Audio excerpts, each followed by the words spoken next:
ಹಾಸ್ಯಾಸ್ಪದ. ಈಗ CM ಒಪ್ಕೊಂಡಿದ್ರೆ ಹೋಗ್ಬೇಕು, CM ಒಪ್ಕೊಳ್ತಿದ್ರೆ ಹೋಗವ್ರೆ ಅಂದ್ರೆ ನಾಟಕಕ್ಕೆ ಹೋಗೋರೆ ಅಂತ ಆಯ್ತು. ಸರ್, ವಿಧಾನಸೌಧದಲ್ಲಿ ಚರ್ಚೆ ಮಾಡೋದು ಏನೂ ಇಲ್ಲ, ಬೈರಮಂಗಲಕ್ಕೆ ಬನ್ನಿ, ಅಲ್ಲೇ ಚರ್ಚೆ ಮಾಡೋಣ, ಯಾಕಂದ್ರೆ ಅಲ್ಲೇ ಸಮಸ್ಯೆ ಇರೋದು. ಏನು ಚರ್ಚೆ ಮಾಡ್ಬೋದು, ವಿಧಾನಸೌಧದಲ್ಲೂ ಅದೇ ಚರ್ಚೆ ಮಾಡೋದು, ಎರಡೂ ವ್ಯತ್ಯಾಸ ಏನಿಲ್ಲ.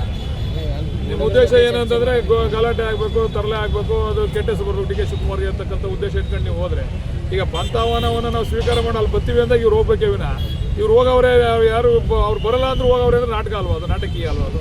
ಈಗ ಸರ್ಕಾರದ ಸ್ಟ್ಯಾಂಡ್ ಏನು ಸರ್? ಈಗ ರೈತರನ್ನ ಕರೆದಿಲ್ಲ, ರೈತರ ಮಧ್ಯದಲ್ಲಿ ಆಯ್ತು, ಅವ್ರ ಕಡೆ ಇರತಕ್ಕಂಥ 10 ಜನ ರೈತರನ್ನ ಕರ್ಕೊಂಬರ್ಲಿ, ನಾವೇನು ಬೇಡ ಅನ್ನಲ್ಲ. ಈಗ ಇನ್ನೂ ಒಂದು 15-20 ಜನ ನಾವು ಹೇಳೋದು ಮಾಧ್ಯಮದ ಮುಂದೆ ಚರ್ಚೆ ಆಗಲಿ. ಇದು ಎಲ್ಲೋ ಹೋಗೋದು ಎಲ್ಲೋ ಗೊಂದಲ ಆಗೋದು ಯಾರು ಬಂದು ನಿಮ್ಮ ಮಾಧ್ಯಮದವ್ರು ಕರೀರಿ, ಅವ್ರು ಎಷ್ಟು ಜನ ಕರೀರಿ, ನಾವು ಎಷ್ಟು ಜನ ಕರೀರಿ, ನಾವು ಬರ್ತೀವಿ, ಅವ್ರು ಬರಲಿ, ಅಲ್ಲಿ ಚರ್ಚೆ ಆಗಲಿ. ನೆನ್ನೆ ನಮ್ಮ ಸುವರ್ಣ ಚಾನಲ್ ಅವ್ರು ನಮ್ಮನ್ನು ಕರೆದಿದ್ರು, ಚರ್ಚೆ ಆಯಿತು.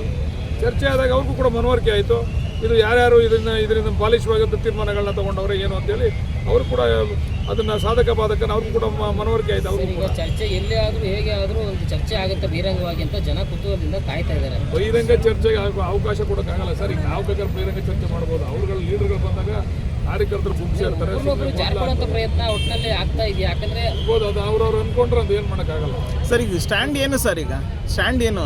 ಯಾಕಂದ್ರೆ ರೈತರುಗಳಲ್ಲಿ ಒಪ್ಪಿಲ್ಲ ಅನ್ನುವಂಥದ್ದು ಒಂದು ಮಾತಿದೆ. ಎಲ್ಲರೂ ಒಪ್ಪಿಲ್ಲ ಅಂತ ಹೇಳ್ಬೇಡಿ ನೀವು, ಕೆಲವರು ಒಪ್ಪಿಲ್ಲ. ಯಾವುದೇ ಪ್ರಾಜೆಕ್ಟಲ್ಲಿ 100% ಭಾಗ ಯಾವ ರೈತರು ಒಪ್ಪಲ್ಲ. ನಾವು ಬರ್ತೀವಿ, ನೀವು ಕರೆದ ಕಡೆ ಎಲ್ಲ ನಾವು ಬರ್ತಾಯಿದ್ದೀವಲ್ಲ. ಈಗ ಆದ್ರೆ ಅಲ್ಲಿಗೆ ಹೋಗ್ತಾ ಇಲ್ಲ ಅಂತ, ಬೈರಮಂಗಲಕ್ಕೆ ಹೋಗ್ತಾ ಇಲ್ಲ ಅಂತ. ಎಲ್ಲಿ ಈಗ ಅಲ್ಲಿ ಗೊಂದಲ ಆಗೋ ಜಾಗಕ್ಕೆ ಹೋಗ್ಬೇಕಾ ಸರ್? ಗಲಾಟೆ ಆಗೋ ಜಾಗಕ್ಕೆ ಹೋಗ್ಬೇಕು ಸರ್? ನಾಳೆ ಕೆಟ್ಟ ಹೆಸರು ಯಾರಿಗೆ ಬರ್ತದೆ ಸರ್?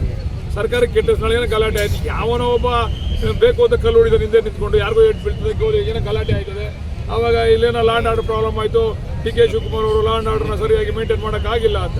ಈಗ ಯಾರಾದರೂ ಒಬ್ಬ ಪಂಥಾಹ್ವಾನವನ್ನು ಕೊಟ್ಟ ಮೇಲೆ ಅದನ್ನು ಒಪ್ಕೊಂಡ್ರೆ ಹೋಗಲ್ಲಿ ಕೂತ್ಕೋಬೇಕು ನಾವು. ಒಪ್ಕೊಳ್ದೇ ಹೋಗಿ ನಾನು ಕೂತ್ಕೋತೀನಿ ಅಂದರೆ ಅದೊಂಥರ ಬಾಲಿಶ.